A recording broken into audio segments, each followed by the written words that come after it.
एक युवक को अप्रत्याशित रूप से पता चला कि उसके सामने रखे नीले और सफेद चीनी मिट्टी के कटोरे की कीमत बहुत अधिक है। पर मालिक को जबरन कम कीमत पर न बेचने देने के लिए उसने सीधे मालिक से पूछा, 500 युआन में बेचोगे या नहीं? दुकानदार हंसता है, मजाक कर रहे हो क्या? 500 युआन में एंटी खरीदोगे? फिर दुकानदार कहता है, नहीं बेचूंगा, मैं जा रहा हूं। लेकिन अंत में वह कहता है, अरे हाँ हाँ, बेच रहा हूं, बेच रहा हूं। जैसे ही युवक पैसे दे रहा था, पास में अचानक एक हादसा हो गया। एक आदमी तुरंत कहने लगा कि लड़की ने उसका पुश्तैनी खजाना तोड़ दिया है। इस समय पास में खड़ा नकली विशेषज्ञ लड़की को कम में मामला निपटाने की सलाह देता है। लेकिन जैसे ही वह क्षतिपूर्ति देने वाली थी, युवक ने उसे समय रहते रोक दिया। युवक ने एक नजर में ही पहचान लिया कि यह एक नकली वस्तु है। युवक ने तुरंत टूटे हुए टुकड़े को उठा लिया। युवक, आमतौर पर आग में पके हुए चीनी मिट्टी के बर्तनों में थोड़े बहुत हवा के बुलबुले होते हैं। ये इतना चिकना है, साफ साफ पता चलता है कि इसे बिजली की भट्टी में पकाया गया है। दोनों लोग पकड़े जाने पर मुड़कर भागने लगे। लड़की को युवक की असाधारण आंखें पसंद आई, इसलिए उसने उसे अपने साथ नीलामी में भाग लेने के लिए बुलाया। बुजुर्ग को अभी हुई घटना के बारे में पता चला और उन्होंने तुरंत युवक से एक पेंटिंग का मूल्यांकन करने के लिए कहा। उसने एक नजर में पहचान लिया कि यह जिन राजवंश के पिंगफू ताई की नकल है, जिसकी कीमत कम से कम 80 मिलियन है। लेकिन बुजुर्ग ने इसे नकली बताया। युवक, यह नकली नहीं है, यह असली है।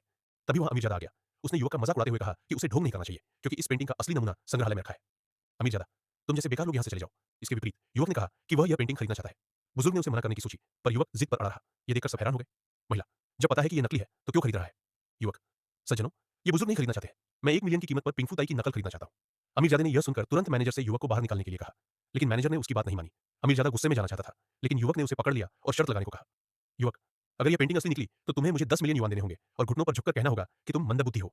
अमीरजादा, अगर तुम हारे तो क्या होगा? युवक, मैं भी 3 बार चिल्लाऊंगा कि मैं मंदबुद्धि हूं। मैं तुम्हें 10 मिलियन युआन दूंगा। क्या तुम शर्त